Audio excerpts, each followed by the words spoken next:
안녕하세요. 국민 아침마입니다. 개인회생.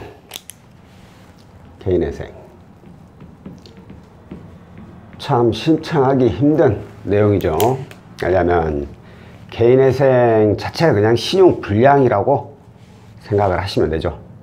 그런데 도저히 내가 가지고 있는 빚이 너무 많아가지고 내 소득으로 도저히 갚아나갈 여력이 없다 싶으면 신청해야죠. 저는 그게 너무나도 당연하다고 봐요.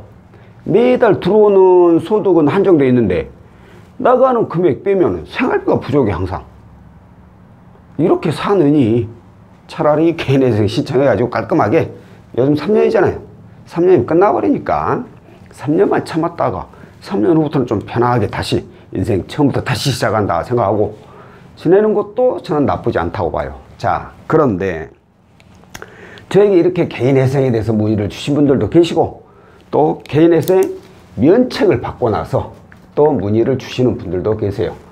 어떤 분들은 대출이 있어가지고 대출이 있는데 개인회생 중에 고금리 대출을 받아서 이게 저금리로 대안하고 싶은데 어떻게 해야 되나요? 뭐 이런 문의도 많이 들어오고, 혹은 대출이 아니라 내가 개인회생 이제 면책도 받았고 이제부터는 좀 신용점수도 올려가지고 나중에 혹시라도 대출받을 일 있으면 좀 저금리로 낮게 받고 그러고 싶은데 내가 어떻게 신용관리를 하면 좋겠나요? 라고 물어보신 분들도 있고 그래요. 그래서 오늘은 이 바로 신용관리, 개인회생 면책 후 신용관리하는 방법에 대해서 오늘은 좀 간단하게 설명을 드려볼까 합니다. 자, 솔직히 이게 뭐 어려운 건 없어요. 간단해요. 몰라서 그럴 수도 있지만 이것도 저것도 아무것도 모르겠으면 그냥 아무것도 안 하는 게 차라리 도움이 되는 것도 있어요. 왜 이렇게 알지도 못하면서 이것저것 하려다가 오히려 더 신용이 하락할 수도 있으니까. 자, 첫 번째는 급여 통장입니다. 참고로 급여 통장의 경우에는 이제 보니까 신용하고는 관련은 없어요. 신용하고는. 왜 그러냐면 이 급여 통장을 제가 말씀드리는 이유는 이건 혹시라도 모를 대출을 받을 때를 생각하자 이거죠. 그러니까 예를 들어 가지고 내가 개인회생을 신청한 은행이 있을 거 아니에요. 근데 반대로 신청하지 않은 은행, 내가 거래 안 했던 은행은 신청을 안 했을 거 아니에요. 그러면 이 거래하지 않은 은행으로 급여 통장을 바꾸라는 거죠. 개인회생 면책은 되었지만 그러니까 그 채권에 있던 금융사들 전산에는 이 사람이 우리 돈 빌려가서 안 갚았다라는 그 기록은 계속 남아있거든요. 그렇기 때문에 거기다가 다시 또 대출 신청해봐요. 아무리 뭐 법적으로는 갚을 필요 없다라고 결정이 났지만 빌려준 사람 입장에서는 그래도 기분은 항상 안 좋죠. 그래서 대출이 잘 안 나오죠. 그렇기 때문에 아예 그냥 개인회생 채권에 없던 은행으로 급여를 이체를 해 놓으셔야 돼요. 급여 통장을 바꿔 버리는 게 좋아요. 그러면서 혹시라도 가능하다면 적금, 소액이나마 적금 하나 넣어 놓으라는 거예요. 이게 대출 받을 때 뭐 적금 넣었다고 해서 크게 도움되는 건 아니에요. 다만 이제 당사 거래 적금이 있으면 거기에 따른 뭐 금리 할인 혜택 그런 거 뭐 0.1% 뭐 그 정도 있으니까 어쨌든 돈 10만 원이라도 조금 들어놓으면 또 좋은 거잖아요. 본인을 위해서. 그러니까 적금 하나 넣어 두시는 게 좋을 것 같고. 자, 그리고 이제 면책 후에 확인을 해야 될 게 바로 장기 연체 이력입니다. 장기 연체 이력. 면책 받고 나서 저한테 문의 주신 분들 대부분 제가 혹시 장기 연체 이력 남았나요? 라고 물어보는 경우가 많아요. 그럼 어떤 분들은 저 연체 안 했었는데요?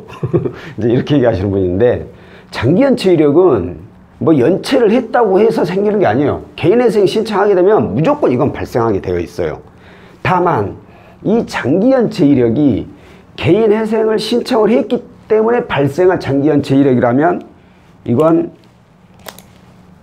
면책 후에 삭제가 되게끔 돼 있어요. 면책 후 삭제. 그런데 이게 어떤 금융사는 뭐 깜빡하고 삭제를 안 시켜주는 경우가 있어요. 그러면 면책 받고 나서 확인해 보니까 장기 연체 이력이 어디 금융사에 딱 나와 있어. 그러면 해당 금융사에다 전화하셔야 돼요. 아, 나 개인회생 면책 받았는데 왜 이게 삭제가 안 됐느냐, 삭제 좀 해달라 라고 요청을 하셔야 돼. 그런데 어떤 금융사는 개인회생하고 관련 없이 장기연체 이력이 발생되는 경우가 있어요. 그러니까 뭐 개인회생을 내가 이제 신청하려고 연체를 했어.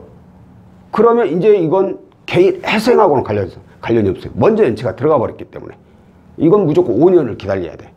그렇지 않고 또 뭐 그것도 왜 다른 이유 때문에 또 장기연체 이력이 생기는 경우들이 있더라고요. 그런 것들은 삭제가 안 돼. 그러니까 무조건 장기연체 이력 나 면책됐으니까 왜 삭제가 안 되냐고 이렇게 큰 소리 칠 수는 없고, 나 면책 받았는데 왜 이게 아직 남아있나요? 삭제 좀 해주세요. 그러면 해당 금융사에서 회생 때문에 발생된 연체 이력이라면 삭제를 해주겠지만, 그게 아니면 이제 자기네들도 이유를 설명을 드릴 거예요. 이것은 저희가 삭제를 할 수 없습니다 라고.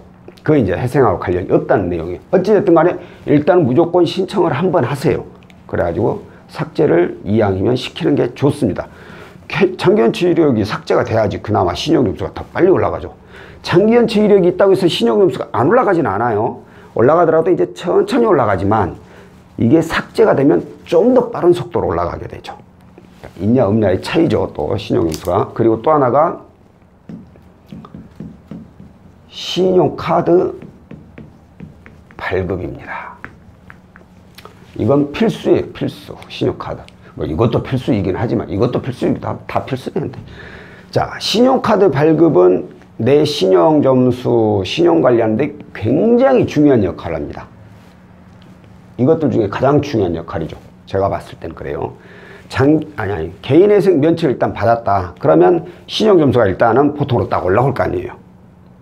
그러면 그때 신용카드사, 또 신용카드사도 이전에 또 회생 신청한 채권에 있는 카드사에다 하지 말고 다른 카드사에다가 신청을 한번 해보세요. 한 두어 군데 해봐요. 근데 다 안 돼. 예를 들어서 뭐 신용이 낮아서 안 돼. 뭐 어때? 안 돼.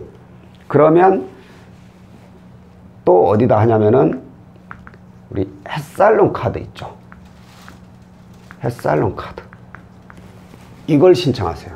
그러니까 일반 신용카드사에다 먼저 문의하고, 그게 만약에 안 될 경우에 햇살론 카드, 이것도 신용카드하고 역할을 똑같이 해요.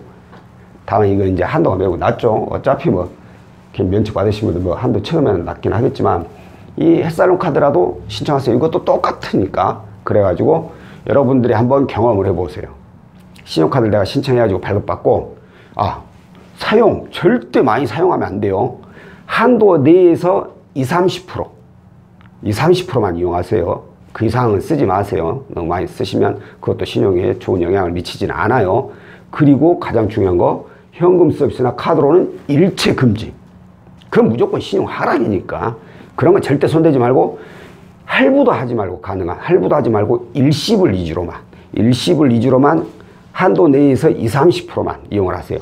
그렇게 해가지고 딱 3개월만 이용해 보세요.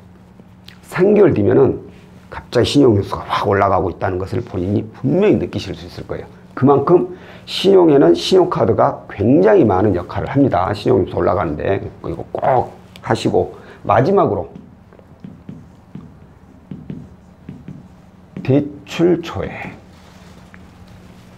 요즘 워낙에 대출 조회하는 게 그 어플도 많고 또 간단하고 그러다 보니까 정말 내가 대출이 필요해서 조회하시면 돼. 그래요. 그럼 어쩔 수 없는 거지. 그런데 그런 분도 어플 통해서는 제가 하지 말라고 했죠. 왜? 한 번 할 때마다 60군데 막 그렇게 조회가 들어가 버리니까 과다 조회만 걸릴 뿐이지, 꼭 대출을 받고 싶다면 상담사 통해서 조회를 하고, 그 외에 어떤 분들이냐면, 저번에 이제 상담하다 보니까 그런 분들도 있는데, 이제 면책 받았잖아. 신용이 이제 좀 올라왔어. 그러니까 이전에 개인회생 신청하기 전에는 빚 때문에 힘들어가지고 대출도 안 나오고 그랬고, 개인회생 신청하고 나니까 이제 신용 불량 돼가지고 이제 뭐 당연히 대출이 나올 리가 없고, 그래서 이제 면책을 받고 나니까 이제 신용이 쏙 올라와. 그래서 그래, 나도 이제 신용도 좋아지고 아주 좋아. 그러면 나는 과연 대출이 얼마나 나올까? 근데 문제가 지금 당장 대출 쓸 것도 아니야. 그냥 개인이 그게 궁금해. 그리고 신용점수 이전에 항상 이렇게 낮았던 게 이렇게 올라왔으니까 기대도 되고, 그래가지고 쓸데없이 그냥 조회 한 번씩 꾹꾹 눌러보는 신분들이 있어요. 미쳐.